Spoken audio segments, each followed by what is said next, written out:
Bonjour, j'espère que vous vous portez bien. L'objet des présentes est de tracer l'origine des banques modernes, c'est-à-dire les banques à couverture fractionnaire.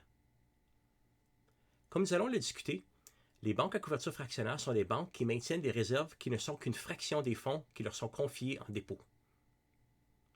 Tracer l'origine des banques modernes, c'est dans un même temps tracer l'origine de plusieurs éléments essentiels au secteur financier que l'on connaît aujourd'hui. En traçant l'origine des banques, on trace également les 4 origines suivantes. Premièrement, celle de l'argent privé moderne, c'est-à-dire la création de l'argent autre que par le gouvernement. Deuxièmement, celle du pouvoir qu'ont les banques sur la masse monétaire, c'est-à-dire la quantité de monnaie dans un pays ou une zone économique. Troisièmement, celle des institutions de dépôt comme intermédiaires financiers. Et quatrièmement, l'origine du système financier qui repose sur la confiance. Puisqu'on va aborder l'or, un très fameux métal précieux, je vais parler de monnaie au lieu d'argent afin de ne pas confondre avec l'argent comme métal précieux. Et lorsqu'on parle de monnaie, on ne s'en tient pas seulement aux pièces de monnaie dans vos poches de manteau.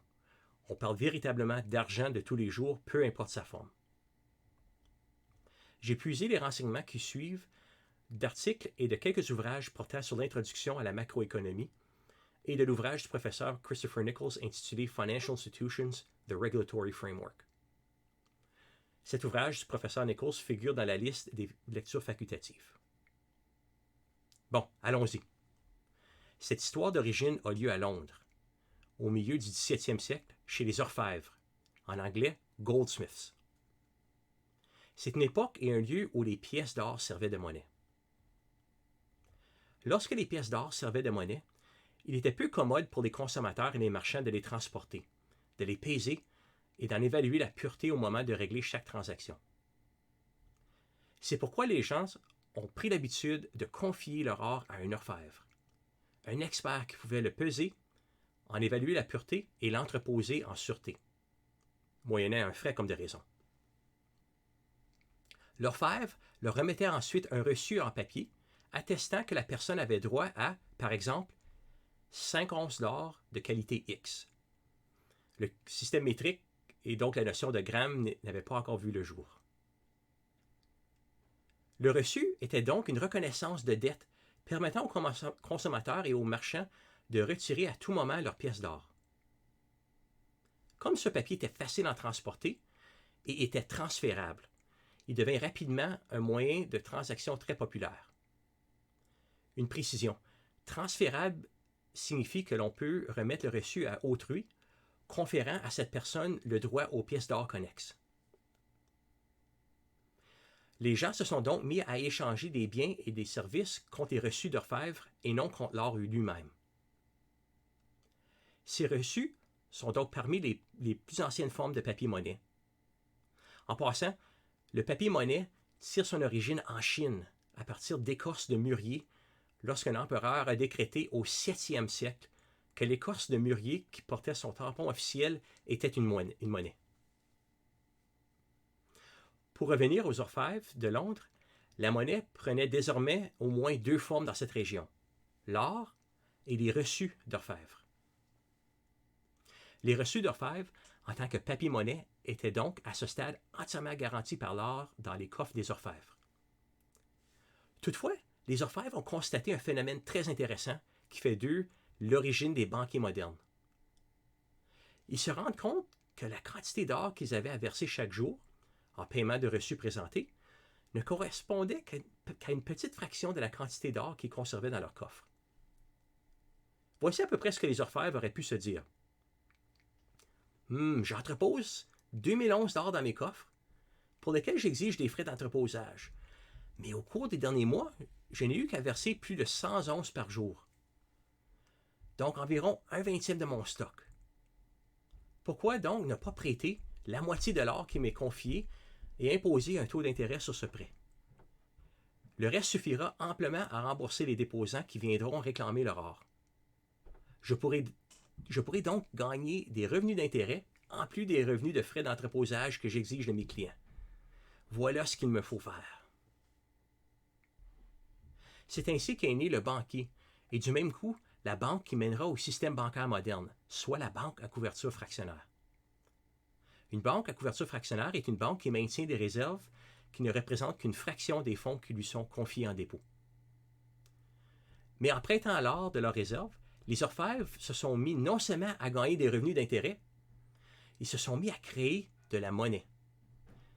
Et oui, je dis bien à créer de la monnaie. Un orfèvre qui, par exemple, entrepose 2000 onces d'or dans ses coffres et qui en prête 1000 onces vient de mettre en circulation, c'est-à-dire vient d'ajouter à la masse monétaire 1000 onces de plus d'or comme monnaie. C'est parce que ces 1000 onces sont en plus des reçus qu'il a remis, qui, comme nous l'avons discuté précédemment, était une papier-monnaie. En prêtant l'or en réserve, les orfèvres se sont donc donné le pouvoir de créer de la monnaie. Ainsi, plus les réserves des orfèvres étaient faibles, en raison de consentir des prêts, plus il y avait de monnaie en circulation. Même si de nos jours, l'or ne sert plus de garantie à notre monnaie, le principe demeure le même.